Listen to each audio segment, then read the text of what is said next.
Let me give you the best reframe that I've ever used in sales. How to use reframe more effectively in your sales calls. If you're anything like myself, you probably run into moments where you're not quite sure how to get someone to overcome their limiting belief.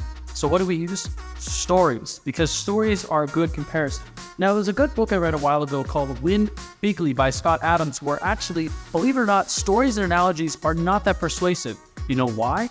Because they can always poke a hole in them. Your counterpart can always say, well, that makes sense, but, or that's a good story, but it doesn't apply to me. And so what you need to get good at is not reframe stories and analogies, but actually building and developing rapport. The biggest thing you're going to run into is that you can never tell your counterpart something on the sales call until you put them in a state to listen. It doesn't matter if you segue to a story, an analogy, or a reframe, it will feel weird. It's like imagine you're going to the doctor's office and they say, well, doctor, what's wrong with me?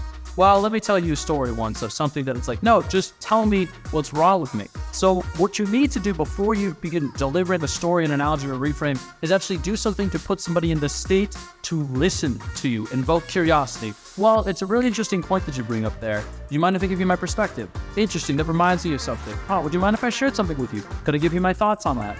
Any pre-opener or prelude into, hey, I'm going to tell you some shit, is killer. It's crucial, because what you do is if you ask them if you can share and they say yes, what do? They shut up. And I can tell you, the cameraman behind this right now, we did a lot of sales role plays. We would do this all the time. Hell, we even do it to each other sometimes in regular day in life, but we'll just show up and talk and rant and be like, that's interesting. Do you want my thoughts on it? No, let me finish.